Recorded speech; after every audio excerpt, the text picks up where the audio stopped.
Let's call the December 12th meeting to order. Let's take a roll call, starting down to my far right. Paige Marshall Bigler, Recreation Programmer. Dave Campbell, Commissioner. Jordan Polina, Parks and Rec Commission Chair. Nicole DePalma, Commissioner. Ben Spader, Commissioner. Chelsea Piscar, Commissioner.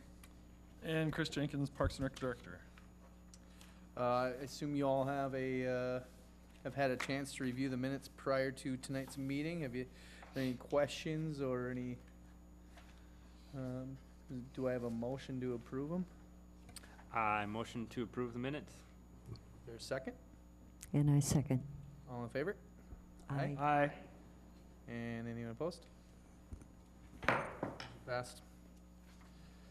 All right, I guess first order of business, we have a EAB specialist back with us. I'll turn the floor over to you.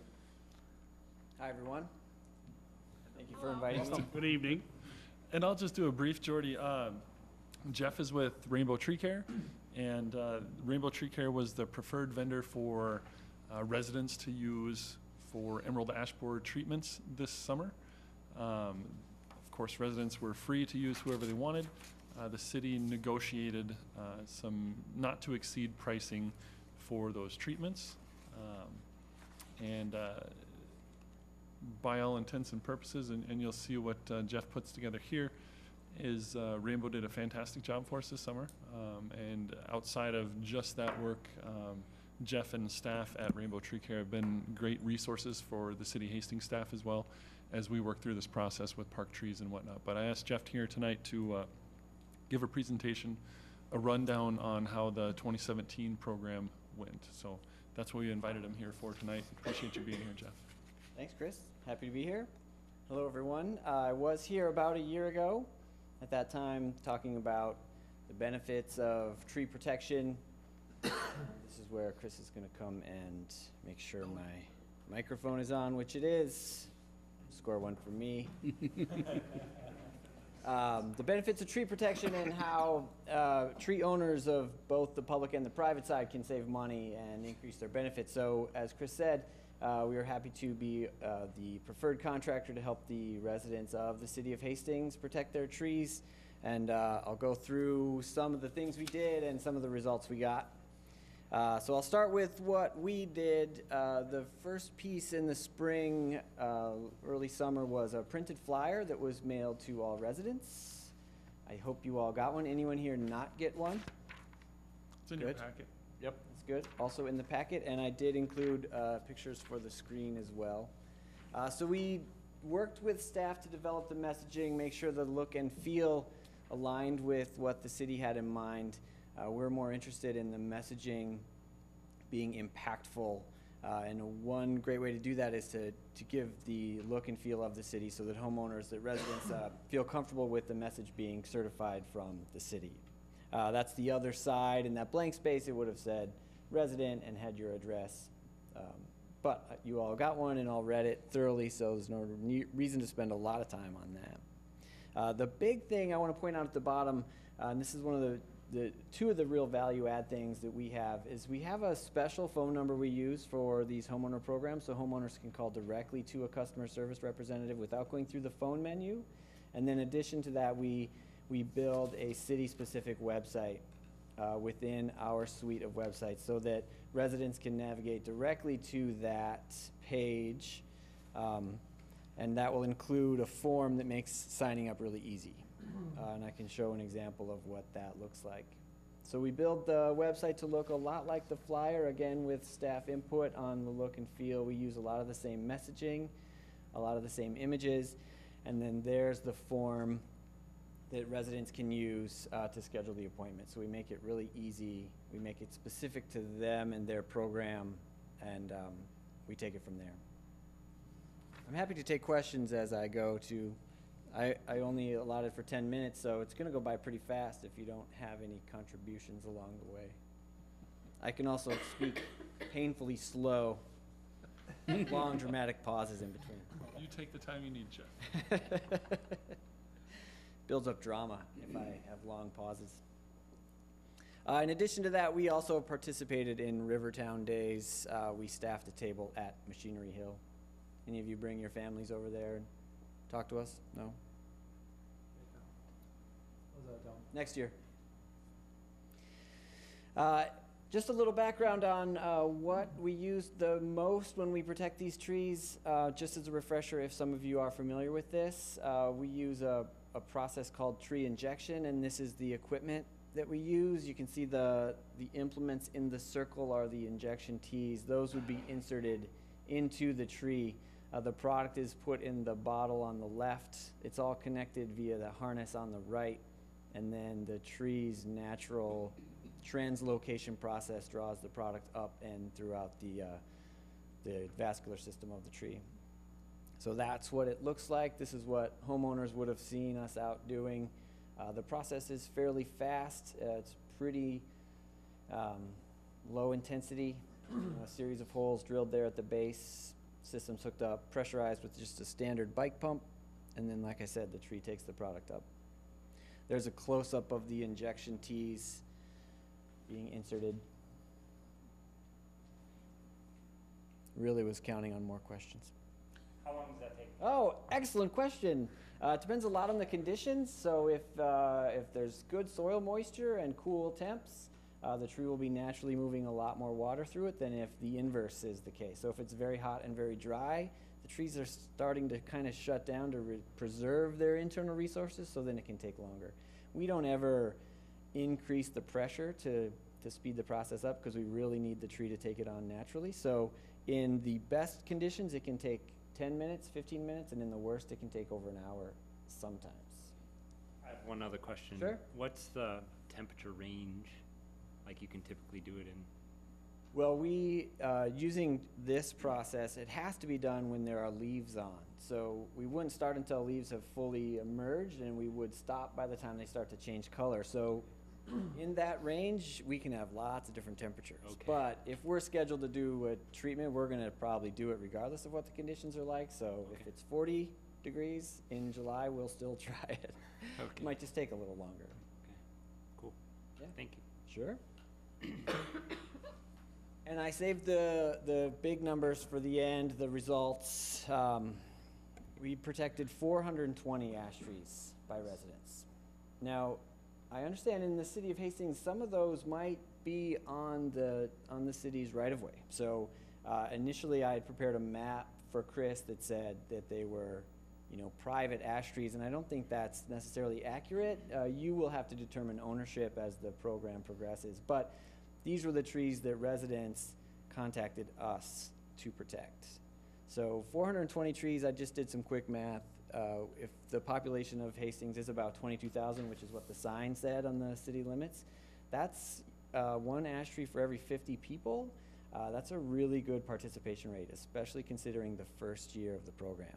So we have cities that do more trees annually, but they also have a whole lot more people. So a really, really good participation rate from the residents of Hastings this first year, which is important because you have emerald ash borer already. So that the window to get trees under protection is going to close as that infestation spreads and more trees become, attacked and start to die. What was the participation? You did 420 trees. How many contacts did you have? That's a good question. I didn't pull that information for this, but that information would have been in that table that I sent the city as a follow-up. So I have addresses for each job site. So some job sites have multiple trees, so that information is easily obtained. If you want it, we can get it. Thank you. Did you guys identify any additional trees through your process that had to come down? As far as I know, there was a couple on the east side of town initially, kind of what sparked it, I believe, wasn't it? Yeah, there were some private trees in East Hastings that were a known infestation, and those were removed. They were private trees removed by the homeowner. And like Jeff is talking about, Rainbow was to do private trees, so on private property, and boulevard trees. And again, in the city of Hastings, the city owns the boulevard trees, but homeowners are required to, or property owners, I should say, are required to maintain those trees. I don't believe we had any requests to remove boulevard trees, and I don't know if there was any for private. That's nothing that would come through our office. Gotcha. Our technicians, typically, if they see something that they don't like the sight of, they would contact the residential or the commercial consulting arborist, and then they would initiate that conversation with the tree owner. So it would start a cycle outside of, you know, what I would be tracking. But, you know, as Chris mentioned, yeah, that removal then might occur without anybody noticing, because they could just take the tree down. Gotcha. Thank you. Sure. Now, of those 420 trees, there's about 7,100 diameter inches, so that's measured at about 4.5 feet off the ground. We call it diameter at breast height. So that's a pretty good average, 17-inch average tree size. So that's a really good mix of a lot of trees under protection and good-sized trees. The 17 inches is definitely the kind of tree you're going to miss if it suddenly disappears. You know, if we see averages below that 10 inches, those are trees that maybe are better candidates for phasing out over time, but that 17, 18-inch size, it's a pretty valuable tree. So all around good results. We're really happy. And then I did prepare a map, which doesn't show up very well on the screen. I did send a paper copy to Chris that may or may not be in your packet, but certainly can be shared with the team. So there you can see the location. Now, some of those sites where they're a little more clustered, those are likely homeowners associations or commercial developments that are working together or have multiple, you know, acres of trees under protection.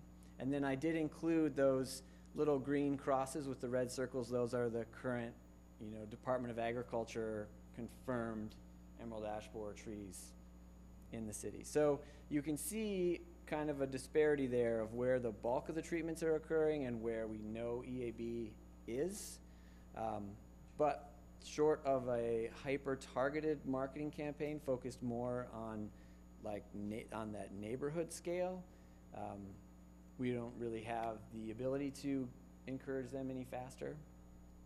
I mean, we could go door to door, but people don't necessarily respond great to that approach either. So, but as those known infested trees start to spread, that's what I said before, like eventually there will be no new trees to put under protection because they'll just be in such bad condition. So we hope to, you know, get a lot of trees under protection early and then maintain that so we can have that orderly transition away from ash trees as the wave moves through. So I'm ready for more questions. One thing Chris did ask me to discuss too, which I didn't prepare a slide for, was kind of the future of emerald ash borer, the future of ash trees, and maybe specifically the future of legislation or state support for communities. For the last 3 years, I've been active in a group that's been promoting that. We believe that that trees are valuable pieces of infrastructure and that there should be investments made like there is in all parts of city infrastructure. 2018 being a bonding year, it's unlikely that any state money will be made available to communities to preserve trees. There may be some effort to get money to cities to remove and replace trees, which is part of the strategy, but it's not the best strategy. It's certainly not the lowest cost, and it removes all those tree benefits along with it. So while I would still, you know, look to support that kind of financial support for communities, the big win will be when they allow for state funding of tree protection, which wouldn't be available till 2019. Bonding funds can be used to replace infrastructure, but they can't be used to maintain it. So 2018 doesn't look great for state support for community tree preservation. 2019, maybe. But as long as homeowners are still taking action without that state support, you'll see a slower wave coming through. You'll be killing insects, and it should move more slowly. Where did you see the AAB kind of start? Ohio area? It was first discovered to be killing trees in Detroit. Okay. So likely came in, shipped across the Great Lakes. And what are they doing in the Detroit area? Are they all gone? All are. the ash trees are gone? Yep. Okay. so there's no treatment process going on over No. there? Okay. Yeah, they didn't have, I mean, EAB, the wave was crashing on them before they even really knew what was killing trees, and certainly before they knew they had options to preserve any. Cool. So, Thank you. Sure. Any other questions for Jeff? No? Thank you very much, sir. Sure thing, I my appreciate pleasure. it. And like Jeff said, 420 trees this year for the city of Hastings. That's fantastic. Keep in mind, those trees that were treated this year are good for 2 years, right? So they got this year and they've got another year yet. So if we're successful and the residents of Hastings are proactive again and treat perhaps another 400 trees in 2018, that's going to be fantastic. That'll be, over 800 trees that are treated, and that cycle just continues. So there's less and less food for those bugs to be eating on and sticking around for. And that's kind of the hope of this treatment, is to preserve those trees that are currently there, kind of ride the wave until the bugs go away. There's no more food. If there's trees that, certainly there's trees out in the woods that aren't going to be protected, but those will succumb, and there won't be any more food for those bugs. They just kind of move on. So.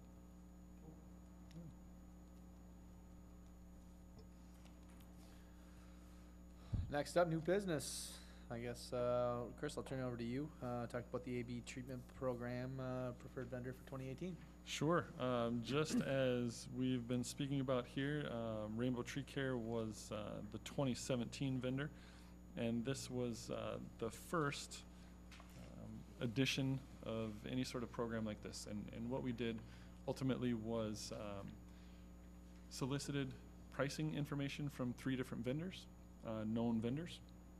And ultimately, we selected Rainbow Tree Care based on a number of criteria. And what that did is it drove the price down per inch. And that's how we talk about this treatment, is per inch, right? He's talking about a 17-inch tree. That's 17 inches in diameter straight across the tree at 4.5 feet off the ground. So the pricing per inch, right? If it's a 10-inch tree and it's $10, it costs you $100. Pricing was $675. That was the injection at the medium dosage rate, which is approximately 5 milliliters per inch. There are going to be some trees that fall outside of that range, whether it is a much larger tree, a stressed tree, or a tree that's in a location where there's a known infestation.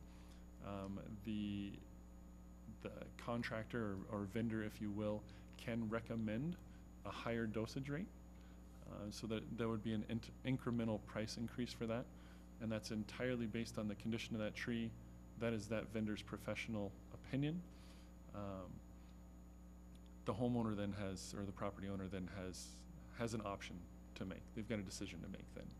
They can do it at the standard rate, and having that vendor do it, and if their professional opinion is it needs to go at a higher rate, and that homeowner chooses to do it at a lesser rate, whatever the contract is between the homeowner and the vendor for the guarantee of that effectiveness, that's going to be on them. That's not a city function. We're just acting as an agent. We know there's a variety of trees in Hastings that need to be protected, so we're trying to entice a vendor to come down and basically do bulk treatments. It's more cost effective for a vendor to do that, where they have a quantity that they can come down for, versus one tree here, one tree here. So it was effective in 2017, looking to do that in 2018. I changed one of the scenarios in here. In 2017, we had 2 scenarios, one of which was a vendor as part of multiple vendors that were preferred, and the pricing information that came back on that was it was less effective. It was less cost effective for the resident. So changed that for 2018 to be the exclusive vendor under this program. And everybody needs to understand that a resident is absolutely welcome to use any other licensed, insured company that they want to. We are just negotiating with one to secure some pricing. But hopefully you've all had a chance to read those two documents, the 17 and the 18. What I'm looking for here tonight is a recommendation from the commission to send to city council so we can get that program going early in 2018 here, get that on the books. But I'll stand for any questions. I'll make that recommendation as a property owner who has an ash tree and use this service. We have to continue. I mean, there are a number of ash trees in the community.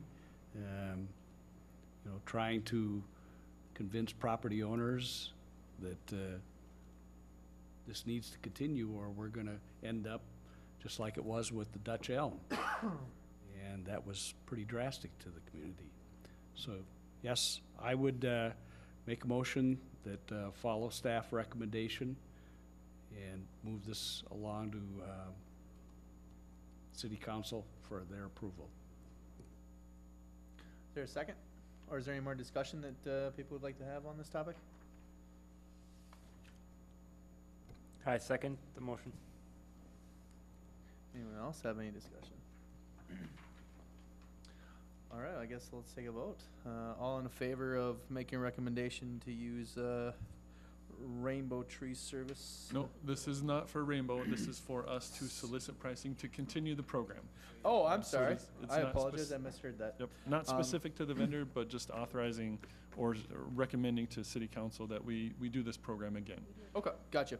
All those in favor of making a recommendation of continuation of the Emerald Ash Borer Protection Program, say aye. Aye. Aye. Those opposed?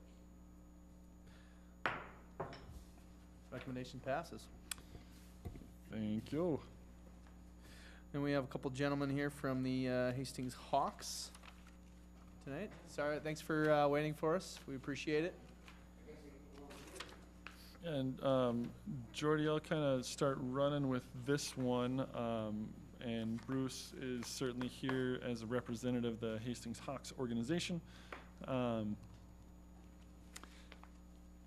Background of this, Hastings Hawks has been around for a long time. They've been an integral part of the Veterans Baseball Field complex, the facility, and have supported baseball and many other events at that facility, up to about 90 events per year, which includes the Hastings Hawks baseball games out there.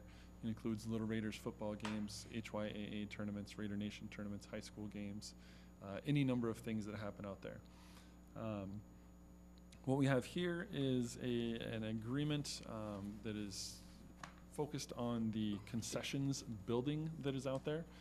That is currently a city-owned asset, and the Hastings Hawks operate the concessions out of that for all of their home games and many, many other games and activities that occur out there. Hopefully you all have had a chance to read the agreement, and what we're looking for here tonight is to review that and provide, again, a recommendation. If there's any major edits or content issues or questions, and I'll say with the understanding that if commission provides a recommendation to move forward with this agreement, the first place this agreement is going to go is to our city attorney for making sure that everything is formulated correctly. But what I want from the commission here is that kind of have the commission have a full understanding of what we're talking about here. I don't necessarily need you guys to review each individual line item on it. Understand that both staff and both parties, staff and Hastings Hawks and our city attorney, would make sure that that's buttoned up prior to it going to city council.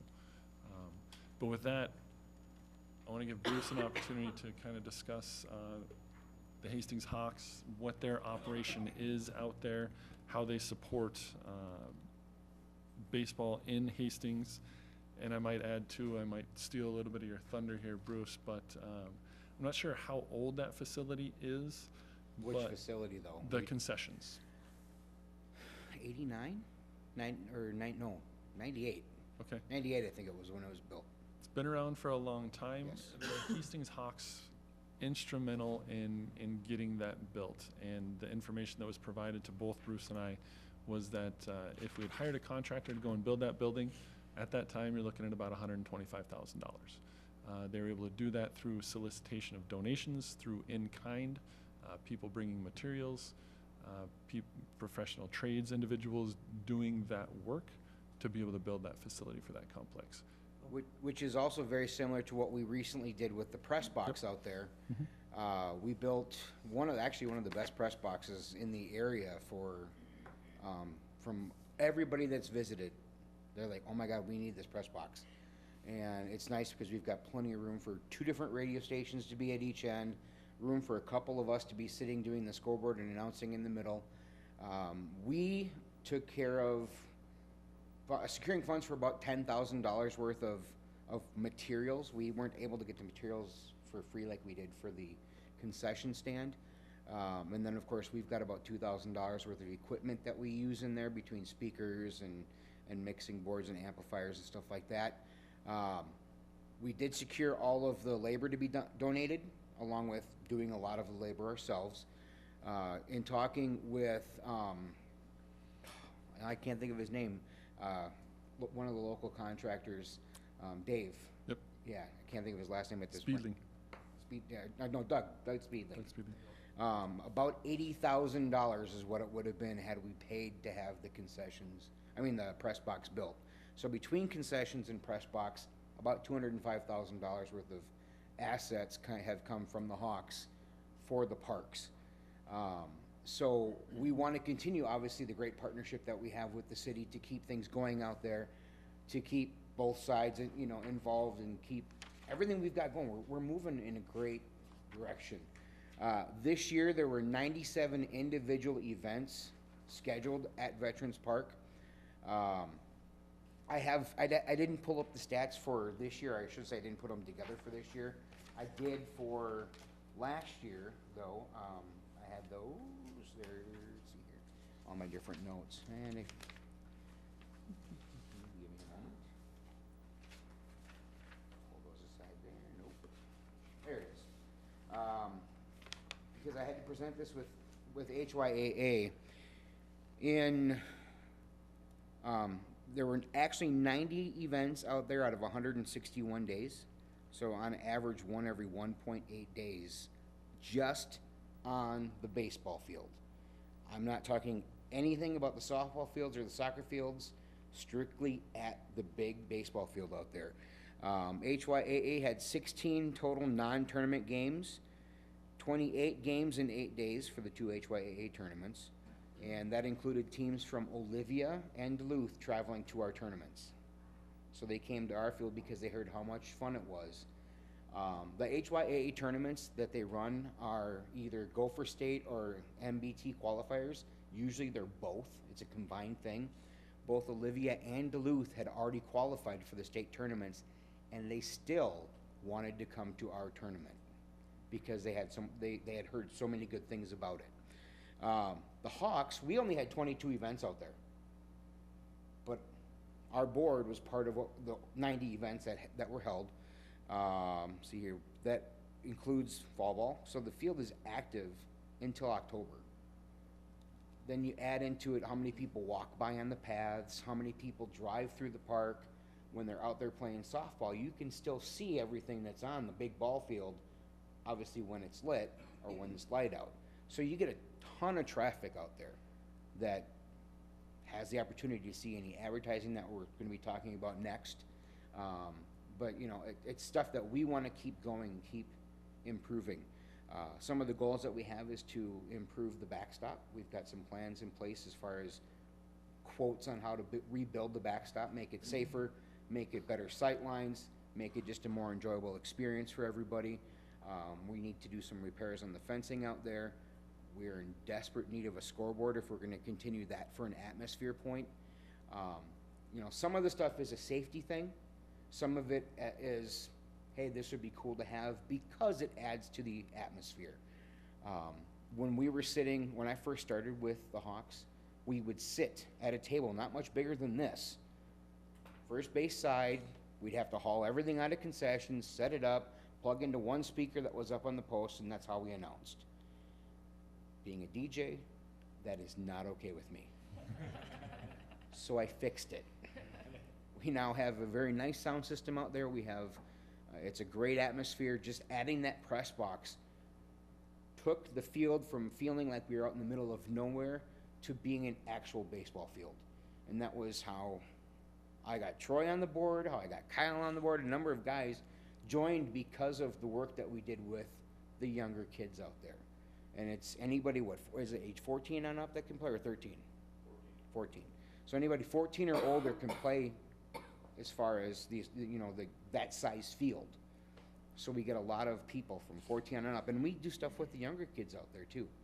We'll have youth nights where the kids will come out and we'll do stuff out in the outfield with them, or we have some bat boys that are, you know, shorter than you wouldn't see them standing here if they were next to me, you know, because they just love the game of baseball. So we want to keep getting the community involved, and we want to be a place where people can go, hey, we have a baseball team in town. We can go out there for a couple bucks, you know, per person and go see baseball. I don't have to go up to St. Paul or Minneapolis to watch it. So we're hoping that with the agreement side of things that we can keep going with what we were doing and keep improving things out there. Thanks, Bruce. And again, the agreement here is, it relates to the concessions building, I think the press box as well. Yes. As far as the Hawks being kind of the exclusive users of that, yet non-exclusive. This is an updated agreement. The last official agreement, I think, was 2006 edition, and I'm not even sure that that was signed officially through City Council. But both Bruce and I have been working together on maintaining our relationships and building the partnerships between the Hawks and the Parks and Rec Department and City ultimately, and felt there was good value in formalizing our agreements and formalizing our partnership through an agreement. And I can stand for any questions on the agreement. What, the funds generated from your concessions, what do you guys do with them? That supports the team.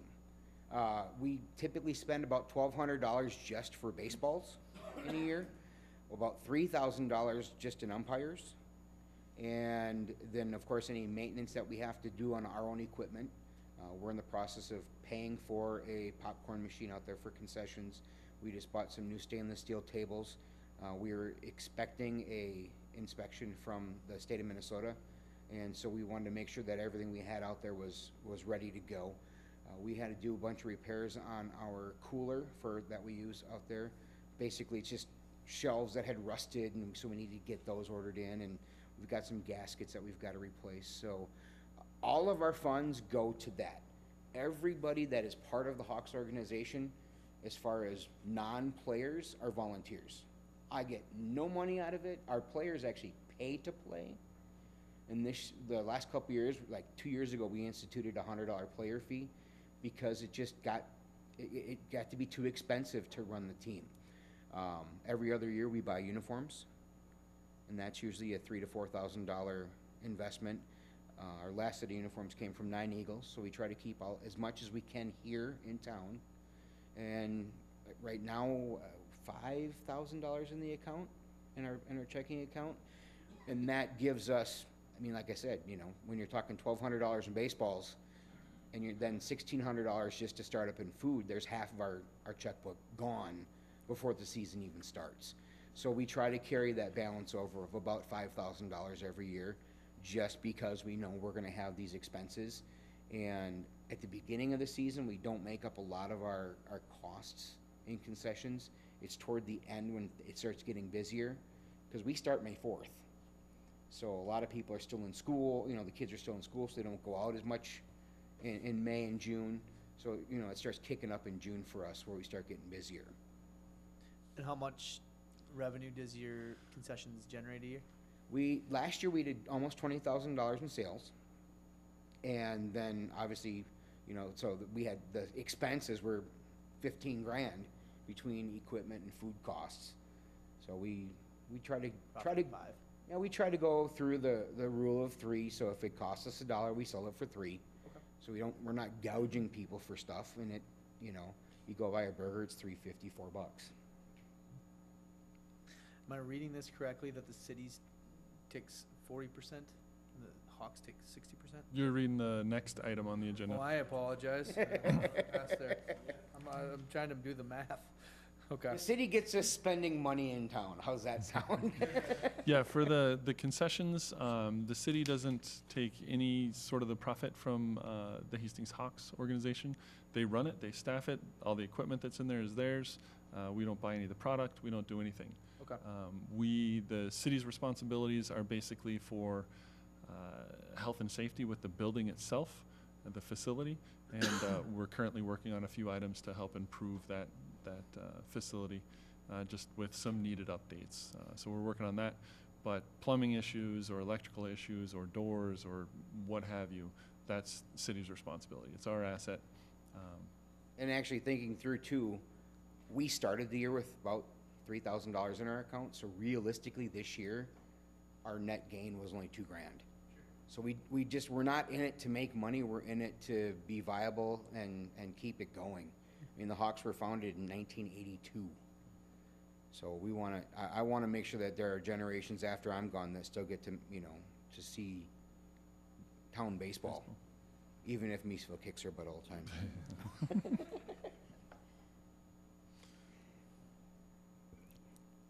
Forgive me for being ignorant on this. I really apologize. Who all participates? Is it children? And if it is, are there girls involved, or are there disabled programs, or who all gets involved? Well, as far as the Hawks are concerned, Yeah. player-wise, we very rarely go under the age of 18. Okay. Just because, prime example, Caleb Tealbar was, I think, Randolph, is that correct? Yes. Came from Randolph. We play Randolph.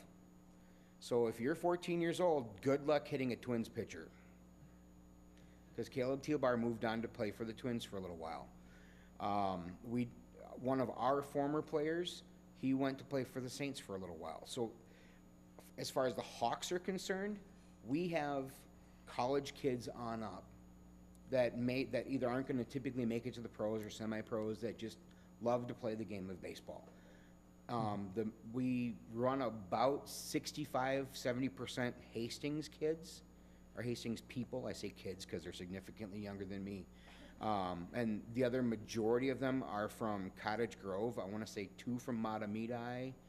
And yeah, I mean, we try to stay pretty local because we want it to be primarily Hastings. As far as non-Hastings groups like HYAA, whatever HYAA has for participation is up to them. You know, they are welcome to play out there at any given time that's available. It's available, and we get out there and support them as much as we can by opening concessions, announcing whatever the case may be. As far as anybody disabled being on, a disabled person, depending on the disability, yeah, we had one kid he had no left hand, I think, that came up and played against us. It was crazy. He was a pitcher. So he would tuck his glove here, do his wind-up, throw, and as he released, his hand went in the glove and he was here ready to catch. It was amazing to watch this guy, and he was good. You know, that's the only one with any kind of disability that I knew of that I've seen play. Yeah, I think certainly the Hastings Hawks it's a specific age range of players. The HYAA association, in any baseball association, the configuration of that field, it has 90-foot base paths, and it has, I don't know what the pitching distance is, 60 feet? 66. 66. So that limits the people that can actually play on that field, the age level. Younger ages are going to use shorter base distances and shorter pitching. But then you have organizations like Little Raiders that play football on that field, and any variety of the other events that happen out there. Paige and our intern put an event out there, Movies on the Mound, earlier in the year. And, so that's open to everybody, certainly. Right, and we do host, the last 4 years, we've hosted the high school alumni game. So anybody that's played baseball in Hastings can come take on the current class, our varsity team, which is really pretty funny to watch. And then this last year, Paige, we started talking about it almost 2 years ago, wasn't it? Yeah. where we wanted to do a movie in the ballpark. And so this last year after the alumni game, we did it, and it was fun. 70 some people? 74. So we had 74 people that came out. We kept concessions open. They had movies, movie theater style popcorn, and the people that were there loved it. They had a great time. We're looking to do it again after the alumni game once we get the date on that, which I think is typically fishing opener, maybe? I don't know. I'd have to talk to Taylor Pagel again. He's the high school coach. He organizes it and then just tells me what I'm doing. And then I make sure that we have everything scheduled so the city knows we're gonna be there, and we go have fun. Bruce, I have a question on the length of the agreement. It's a 5-year agreement. Is your board okay with a 5-year agreement? Is that, Yeah, the original document actually was year to year, okay, and we thought, that's kinda silly to have to go through the process year after year after year. So the board, before I even talked to Chris about changing the time frame, our board came up with 5 years. very good. So our board's the one that presented it to Chris. Thank you.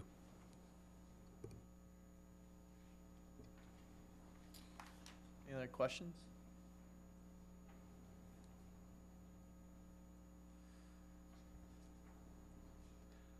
I didn't see anything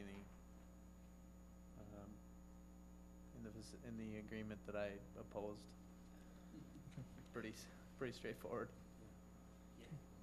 Is there any, I guess, what are we motioning to bring this to the city attorney? Make it a recommendation to support the agreement and forward that on to city council. Anyone like to make a motion to support the agreement and bring this to the city council?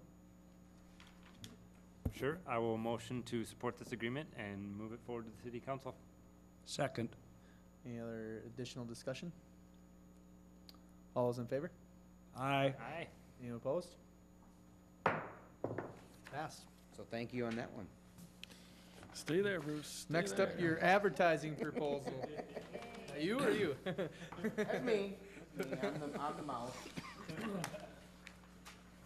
I'll introduce this a little bit, and again, let Bruce have an opportunity to provide some additional information.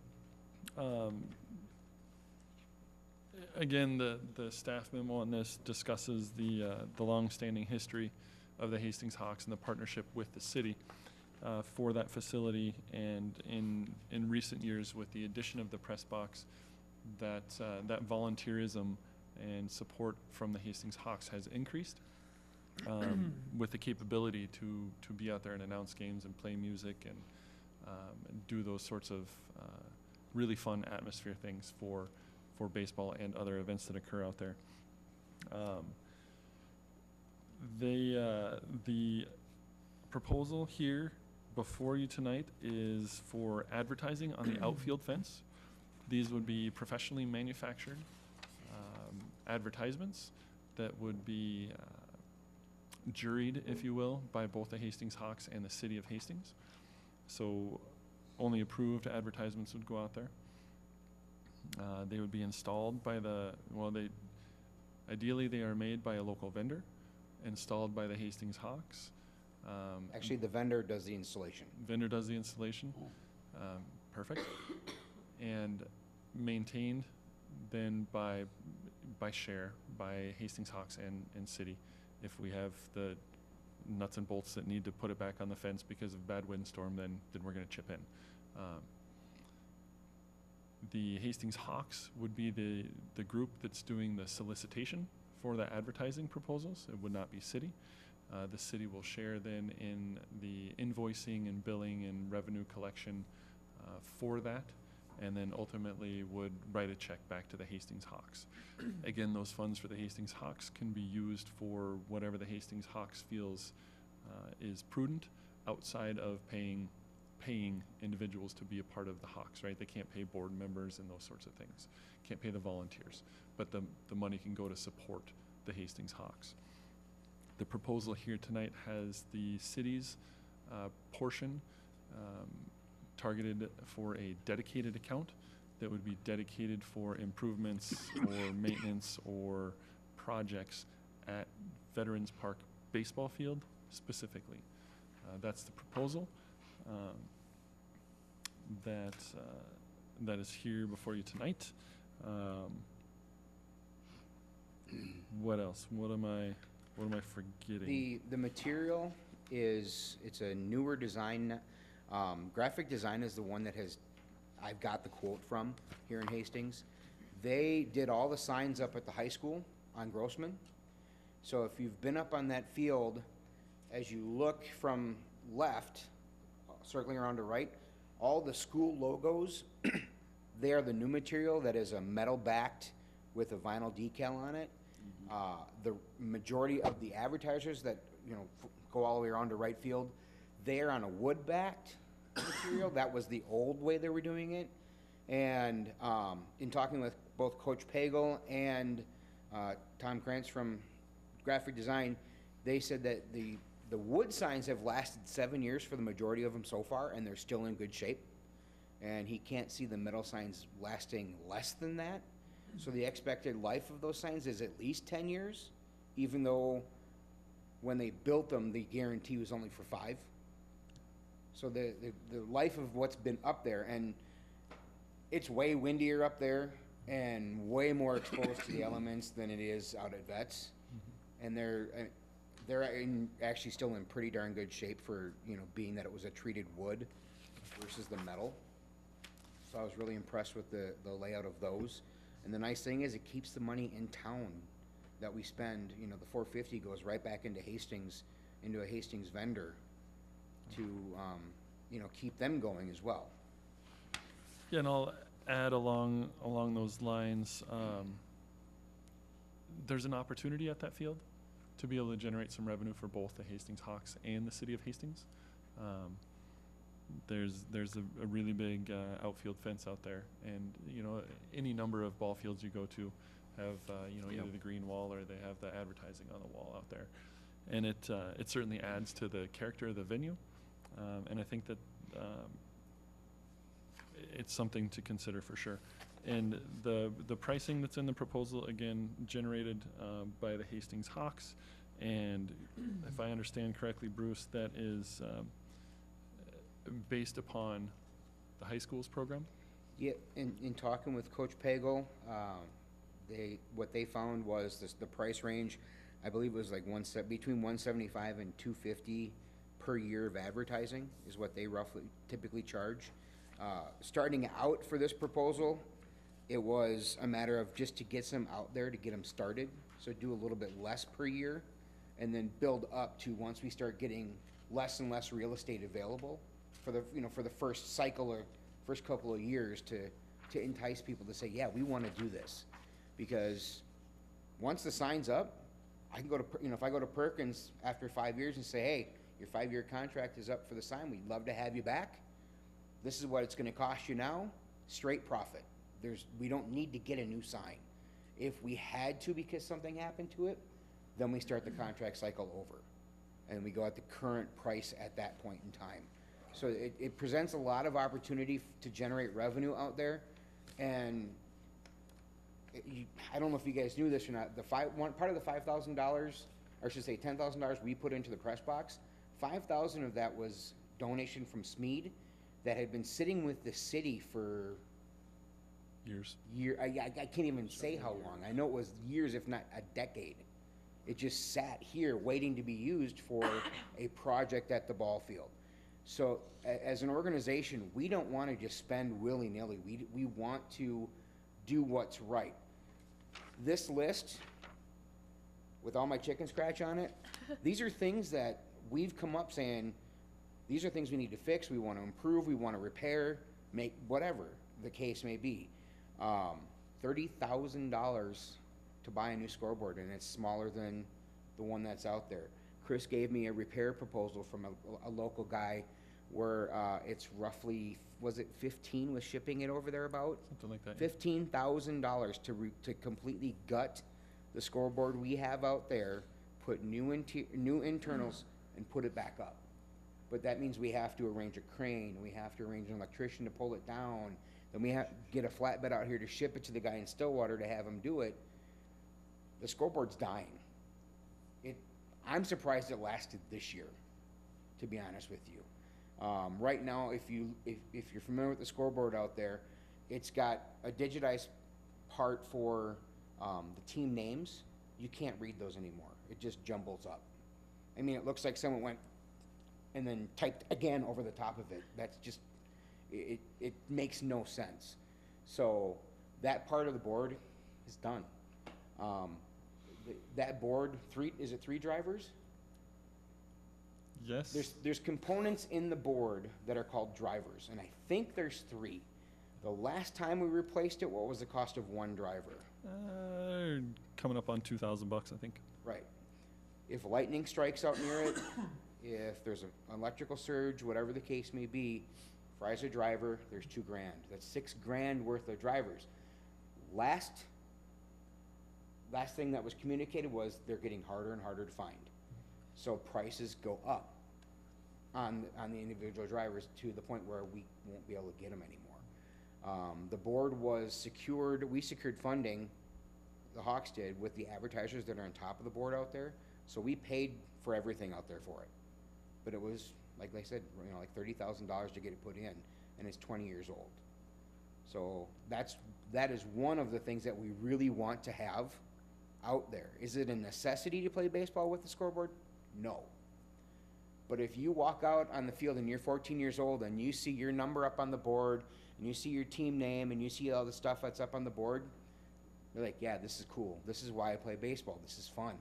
And it adds to the atmosphere. And it's something we've had for 20 years. I really don't want to lose it. So that's where this type of money is going to go into. Yeah, even if, only getting officially 40%, we're not going to sit there and go, oh, sorry, we're just going to have to keep fundraising. No, that's where the 60% on our side comes into play, where we can set that aside and say, all right, you know what, it's time for us to stick $3,000 into that account with the city.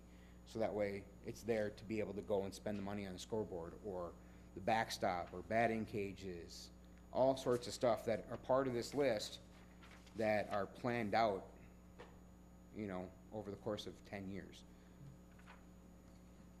How does curious this for you, how does the city determine what the 40% goes towards? I guess it says 40% is going to the city and dedicated to improvements on that. You mean if those funds were deposited in a dedicated account, how would we decide what to spend the money on? Yes. That's there again where we would work with our partners, Hastings Hawks, and any other baseball users that are out there.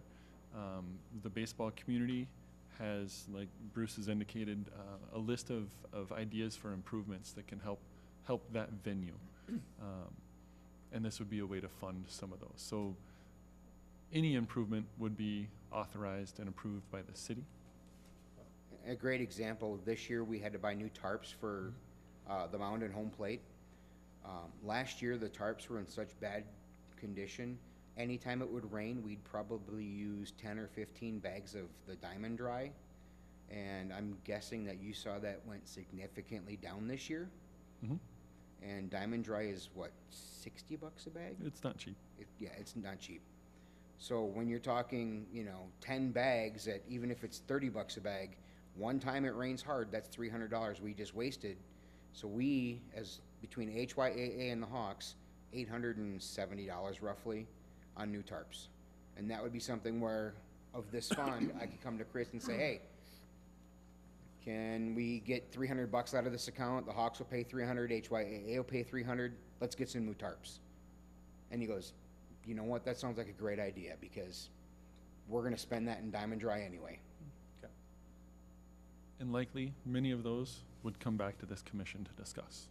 Right. So, what we're looking for here tonight from commission is review of the proposal and provide a recommendation or comments or suggestions or what have you. If a recommendation is made to move forward, again, we'll get things buttoned up and then get that through or up to City Council for consideration. I have a question. You said that they started putting the new signs out at the high school with the metal. When Mhm. did they start doing that? You was this year? Yeah, Okay, this so year. there's not like a you don't really know how long those are gonna last past Correct. that 5 years? There's no field Okay. information on it as far Because they're as, too new. what we've seen. But from graphic design, he said that they're far superior to the wood setup. Okay. Way more sturdy. They're just better protected against the elements because it's an aluminum something where it doesn't corrode. And I was like, Yeah, you're here's getting an, way too technical on metal for me. here's an example. Think metal road signs. Yeah. Right. Those are metal backed with vinyl on top. The old park signs that we have here in Hastings are metal backing with vinyl attached to the front of that. Directly, if they will fade over time if they're in direct sunlight. But the color technology and the anti-fading has come quite a long ways too. So very durable materials.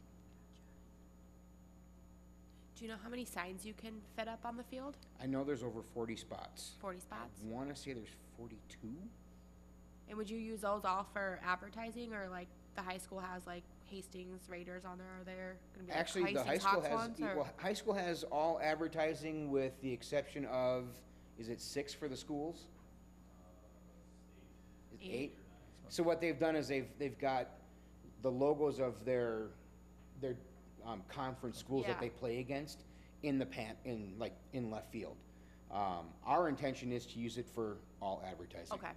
Because we only have like 9 different teams that we play. We could use one panel of it if we wanted to put our 9 competitors on there from the conference.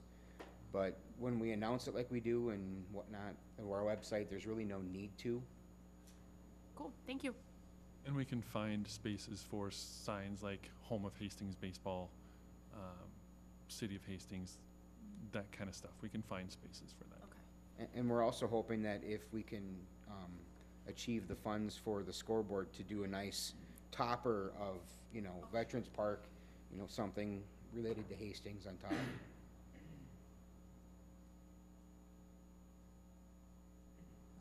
My only thought is by the 6 foot by 8 foot full color print, you might be limiting your profitability on some of those. Someone wants to do a greater, make a greater advertisement than that 6 by 8. Let's say Treasure Island wants to throw you a couple $1,000s or something like that, might limit you guys on something like that. Well, so. the fence is only 6 feet high. Okay.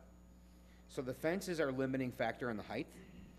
But if Treasure Island wanted to do 6 by 16, okay, you purchase 2 ad spaces. If they want to do 6 by 24, okay, you get 3 ad spaces wide.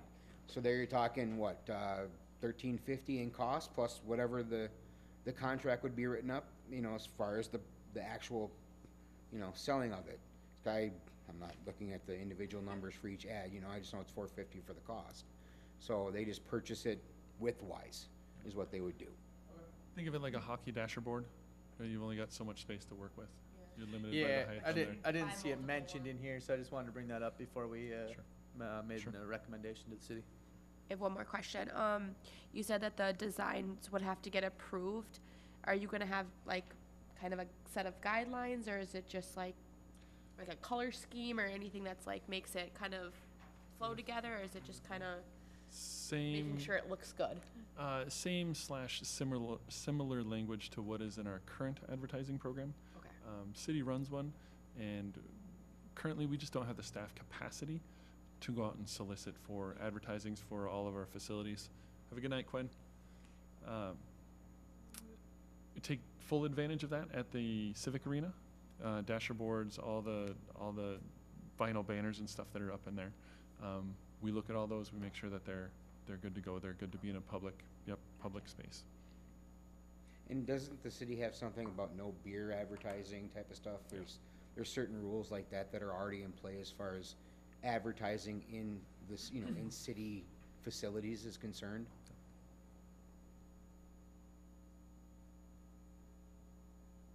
What was that directed towards? No, just following, adding to the question. Adding value.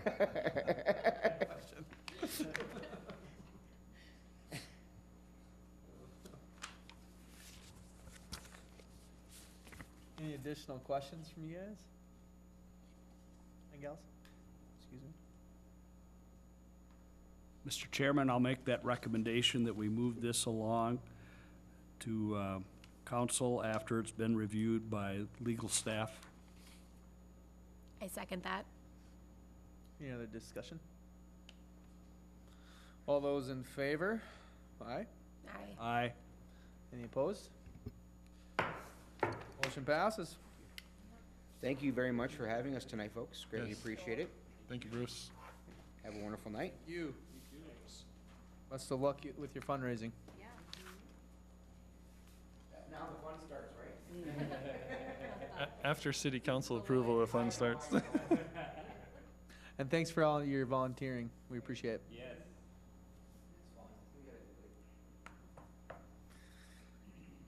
Parks and Rec Commission ordinance amendments. Mr. Jenkins, do you want to take that one away?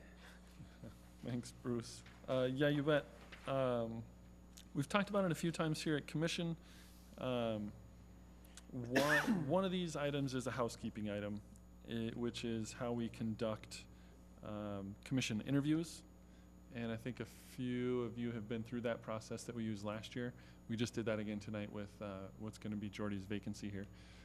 So that first part in here is a housekeeping item, just to change the way that the interview process goes, which now will be conducted by an interview panel consisting of the Parks and Recreation Committee of Council Chair, currently Lori Brox, the Parks and Recreation Commission Chair or appointee, myself, and our city administrator. That's the interview panel. That is a consistent change throughout the city, so all commissions have the same thing. So a Public Safety Advisory Committee is going to be the Public Safety Advisory Committee of Council, that chairperson, on down the line. Again, first part, housekeeping. Second is the creation of a vice chair position for this commission. Thought being that provides the commission with a little more consistency. Potentially that vice chair could move into chair after, through cycles. It also provides backup for the chair. If the chair is unable to attend a meeting, then we have somebody that kind of just steps in right away and does that. So providing a little more structure, a little more consistency for the commission, and fairly common on commissions to have vice positions. So with we're looking for here tonight, what staff is looking for from commission is to review and forward those recommendations onto city council, and I would stand for any questions.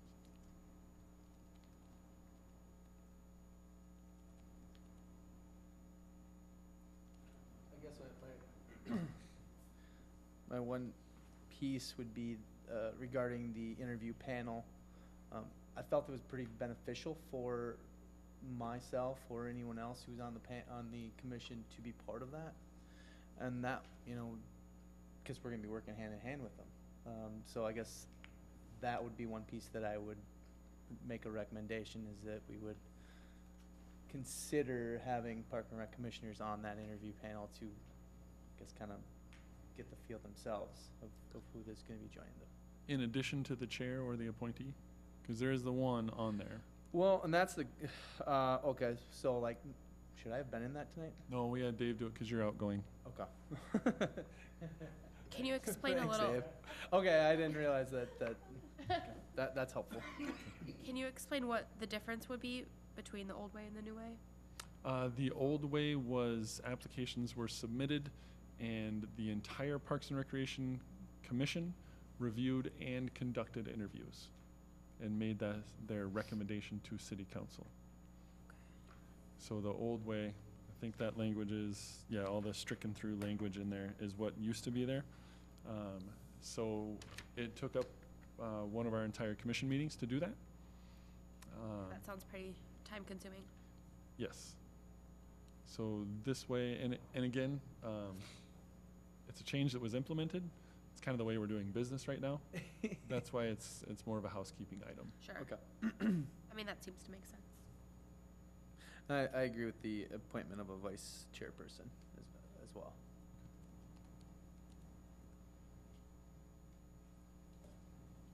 discussion from you guys? Well, would anybody like to make a motion to adopt these new changes, or to make a recommendation for the city to adopt these changes?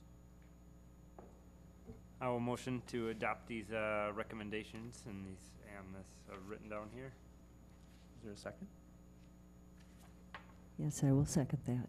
Is there any additional discussion? All those in favor? Aye. Aye. Any opposed? Make that recommendation. Do we need to have a discussion on a vice chairperson at this point, or is that? Yes. That's what we're intending to do here. Perfect. Would anyone? Vice Chair, according to ordinance, and you can review or refer back to the document that you just had in your hands. So the vice chairperson shall be selected among the membership. Yes. So the membership decides, and I guess what we're looking for here tonight is if there are any volunteers to be the chair. You guys have been around a little bit. You've seen what Jordy's responsibilities are here at meetings. I'll tell you that outside of the meetings, there's a little bit of communication between the chair and myself and staff.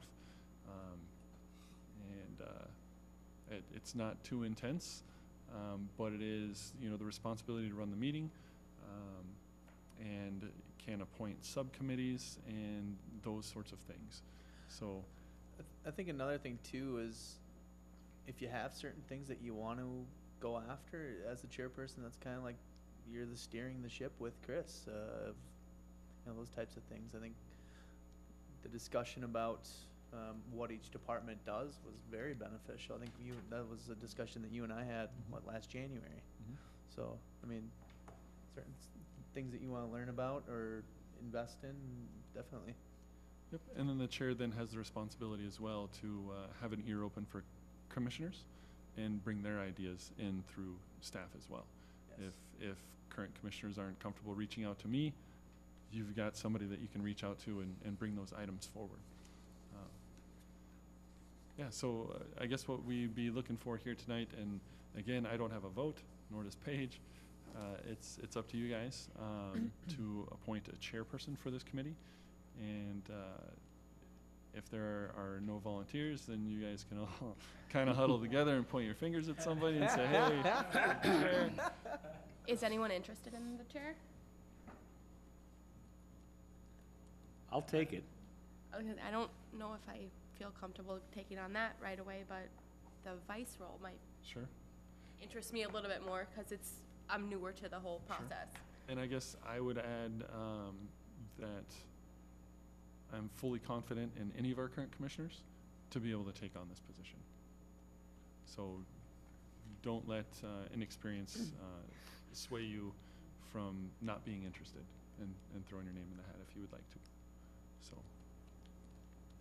Is anyone else interested aside from Dave in taking the role of the chairperson? Do we know what Joe's opinion is here?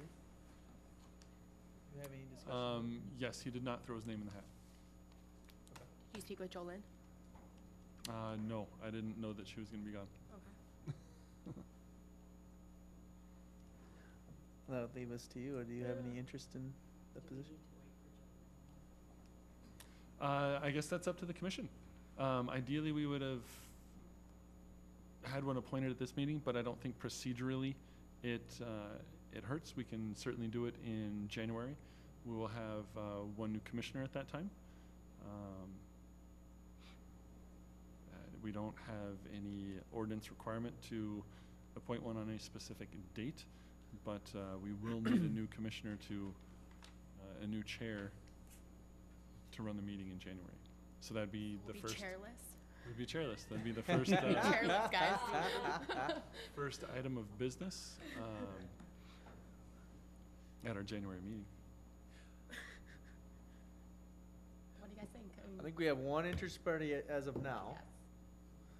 Nicole, do you have any interest in becoming the chair or vice chair? Just personally, I would like to have Joe have the opportunity Okay, to speak up. Sure. okay. Fair enough. So as far as do you have any interest in becoming the Yeah. chair or vice chair? Yes, I do, yeah, Perfect. Well, then I guess that will be discussed after I'm gone. Very good. We'll move that to January, So who starts the meeting in January? You? probably, Temp chair. or whoever we appoint to run that meeting. All right. That covers everything. I think that goes to the new chairperson. Did you guys end up appointing one tonight, or are we? That's what we were just discussing. You're thinking commissioner, new commissioner. Excuse me, new commissioner? Yes. Did we appoint one tonight, or? We conducted interviews tonight, and the interview panel will forward on a recommendation to city council for appointment in January. How many interviews did you conduct? We had 4 scheduled, we had 3 that were able to make it tonight. One unfortunately was not able to make it. And there's one spot? Correct. Okay. All right. That's great attendance. Yeah. So it's good stuff.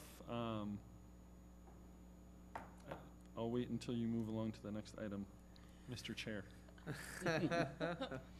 Well, I guess that goes on to old business. No. Can't skip one. I'll go. I'll defer to you on this next one, Mr. Jenkins. Very good. Next on our agenda, folks, is recognition of outgoing Commissioner Jordy Polina. I just wanted to take a very brief moment and recognize Jordy for his 6 years of service on this commission. For the 4.5 years that I have been here, it's been a pleasure to have Jordy as part of our commission. Brings interesting ideas to us, points of views, perspective, helps to keep us grounded, and has generally been a very good contributor to this commission. So we appreciate that very much, Jordy. It's been a pleasure serving with you, and you are welcome to take home your nameplate. And I know you really want that, so that can go home with you and go up on the wall. And a more formal recognition of service will be conducted at next Monday's city council meeting on the 18th, when we do employee recognition for years of service, as well as commissioners that are outgoing. So you better be that'll- available. I'll be there. Yes, Jordy will be there. So that'll happen on the 18th. But again, thank you very much. It's been our pleasure. Cool. Appreciate it. Yeah, it was a quick 6 years. I'll never forget sitting in that initial interview, and I was so nervous. There was 2 open spots, and I was one of 3 people that were interviewed, and I'm like, I don't think I'm gonna get this. Yeah, no, it was fantastic. Fantastic time spent here, and you know, keep on active commissioners, keep on engaging with everything that you guys have done thus far. This past year especially has been great having your new people around, and your perspectives as well. All right, next item, Glendale Heights Playground. Guess you guys probably saw my email to Chris. Dave and I had taken an afternoon and walked the grounds, and guess a little recap of that. We looked at both the sites near the water tower, fully understanding what we were looking at, I should say, the Cranky Ape area, and they are busting at the seams. And the discussion that Dave and I had is, well, we've got a business engaged in this town, and naturally the next place for them to expand would be towards this way. And so felt it could limit them on their expansion, and more importantly, I guess the park just seems so far away from any neighborhood that was over there. So, you know, that was, I guess, the main point of discussion that he and I had. So I guess with that, I don't really know where that goes. I know I did some personal driving around the area looking at, I know we discussed that triangle strip that was south of Spiral. Last place possible, I thought that could potentially work. Obviously there was some hills there, you gotta cross some roads. I don't know what the city's interest is as far as development and how a park would fit in there. But aside from that, I guess there was that little private land to the north of Yep. the walking trail that we were looking at. I guess after walking through there, I said, you know, there's the park area or the water tower area that we originally talked about, that's completely out, in my opinion. Somewhere along, closer to the community over there now, you live over there, Ben? I do. Oh, you're, okay. Okay, but so, you know, we've got to make access where we could find a park that is closer to, you know, folks that need to use it. I mean, it's a hike across the trail over there if we were to go onto the west side. But try and find a location in there that we could at least maybe get a neighborhood park in, you know, that's maybe not as big as we really would like to see, but something that's a public park in that area. And you know, what's you guys' opinion? I really like the idea of it being closer to all of, there's a ton of kids and a lot of people in that townhome area, and to have them go clear across the field, you know, parents. It really is limiting, on the use. I think the use of it would go down if it was clear across the field. Where like if you had it either in the corner of the field or just north, then that private parcel would be a great secondary option. Yeah, right there. Yeah. This is where the new Looks structure like- will go. So that's I guess one of the concerns, you know, looking at the trail, what's the city's plan? Is the trail going to continue to be across there? Are there plans for road improvements into that area that would, you know, cause the trail to be either broken or have to be, you know, moved? You know, we have to find some more information out, you know, like, where's planning at? What's the prospect for the land in there that's currently looked to be part of the industrial development?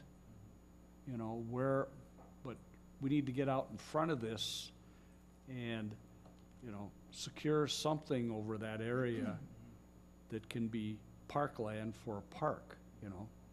I hate to say it, you know, even if we have to get to a small neighborhood park, it's better than nothing. But with the elevations and the changes, like in what Jordy talked about in that triangle piece, what's the drop there? There's like a 30-foot chunk of drop basically across in that triangle area there. You know, that'd be difficult for a park. And looking at the actual, you know, Roosevelt Road around there, you know, there's some vacant lots right now, but what the cost would be, how to look at that aspect, or that ponding area in there, or along the trail itself. But I think, you know, this commission needs to, you know, do some more searching and visiting that area and see what we can find out. But we also need some help from, you know, what's the city's plans moving forward in the industrial group. You know, what's the options there? Can we get a piece of that land, or can there be, you know, park dedicated land somewhere along a north-south run just west of where the Glendale complex starts?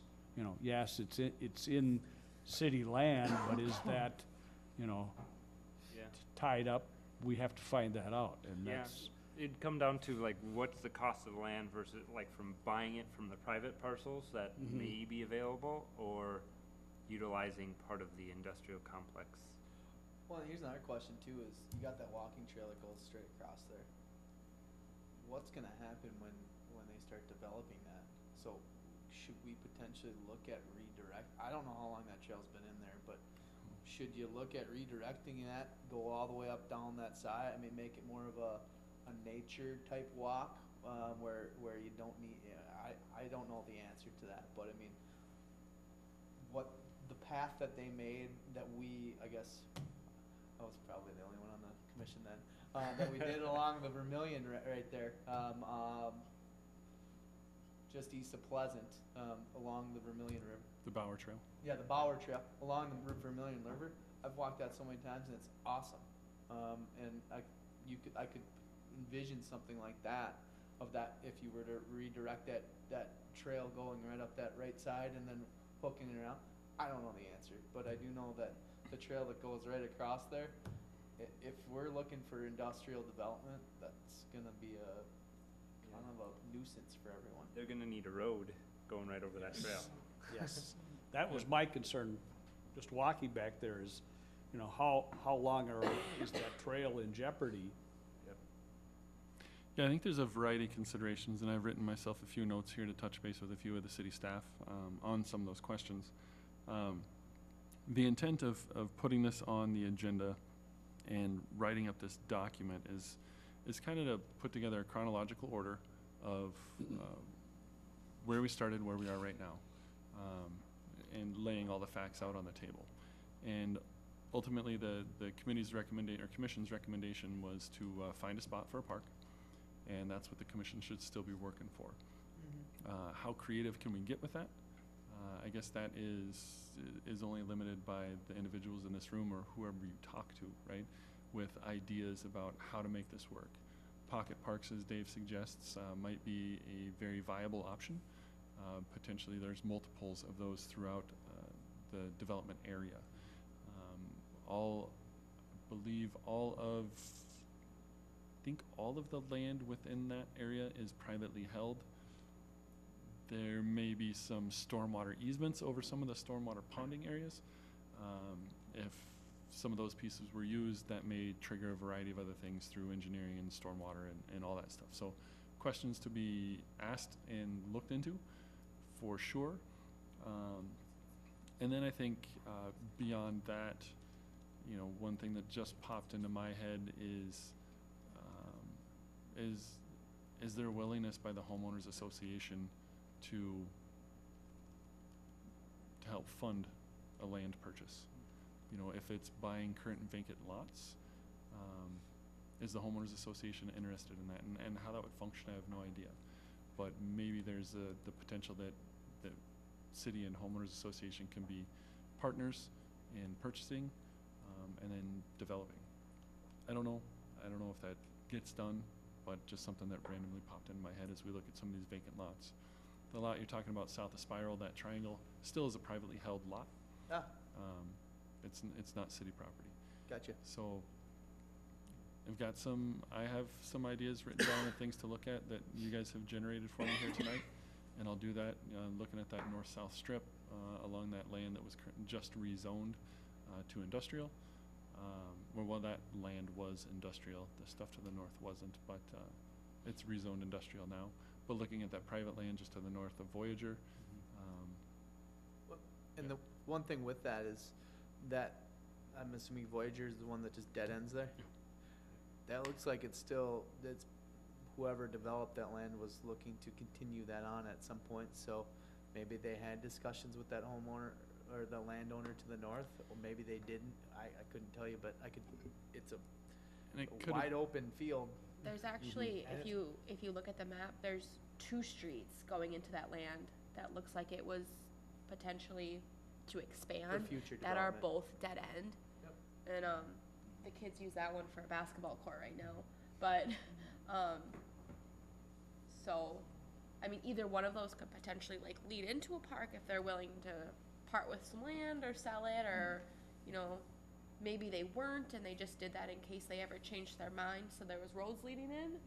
But Yeah, I guess I didn't think about the second one down there.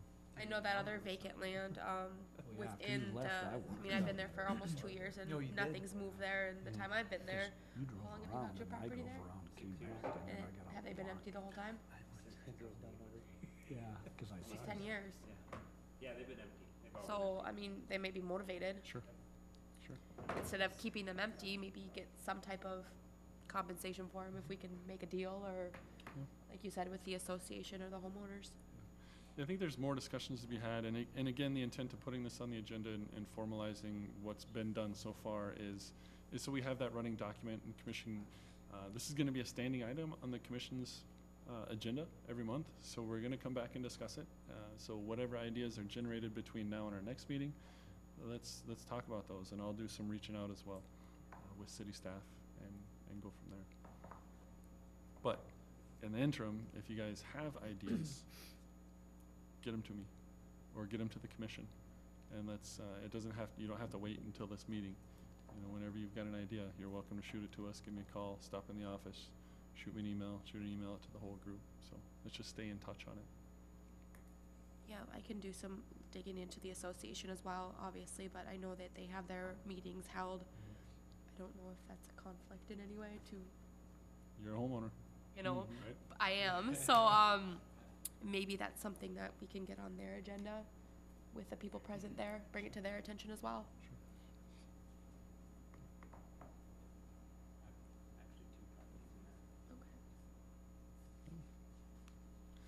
Anything else on old business? No, nothing else, just a blank spot there. Yeah, and again, not looking for any commission's recommendation other than we're gonna keep our eye on this, and we're gonna keep working towards what commission said we're gonna work towards, so that's the goal. Do you- And tying, all of this conversation ties into our park comp plan, right? The need to provide recreation, the need to provide parks in areas. Our current comp plan map has a neighborhood park identified in the area, but not within the development.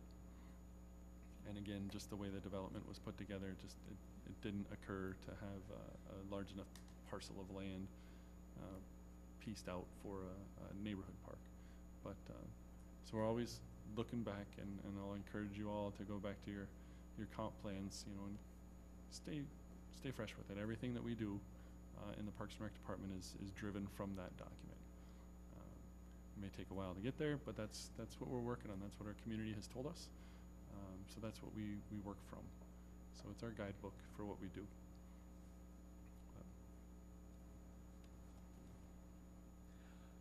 Out of curiosity, are they still moving forward with the Great Rivers Landing? I know it's been some time. As far as I know, I will see the December 18th council agenda tomorrow. Okay. So we'll know what's coming on December 18th. I know they were working towards ultimate transfer of property. Cool. That's the goal. So And that would be another park that they will be developing right there, correct? there will be open public space, yes. Okay. Not like play equipment or anything, but open public space. Okay. Yes. Last but not least, departmental updates. Being respectful of everybody's time, I am just simply gonna say I wish that everybody has a happy holiday season and is safe. I don't know if Paige has anything she wants to add this evening or not. No? Holiday extravaganza.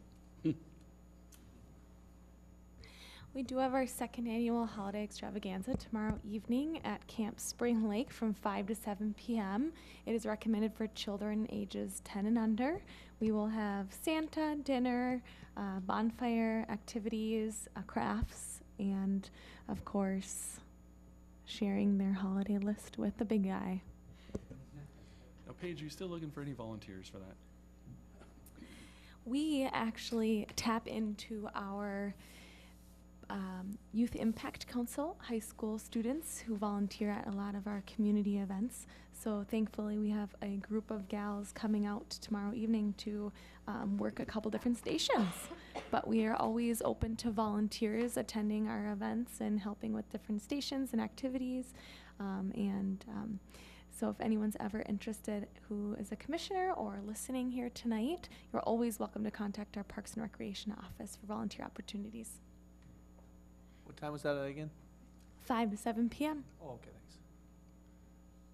Yeah, so if, commissioners, if you haven't seen the collaboration and the partnerships in action already with Parks and Recreation, the YMCA, Community Ed, Youth Impact Council, which is what Youth Impact Council is, right, is that collaboration between the three partners and probably sometimes even more than that.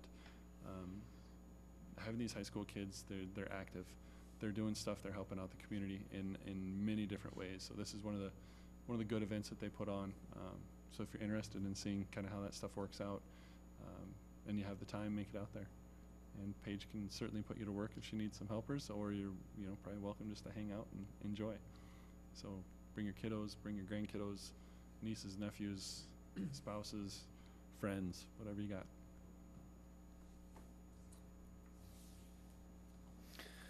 Is there any additional discussion?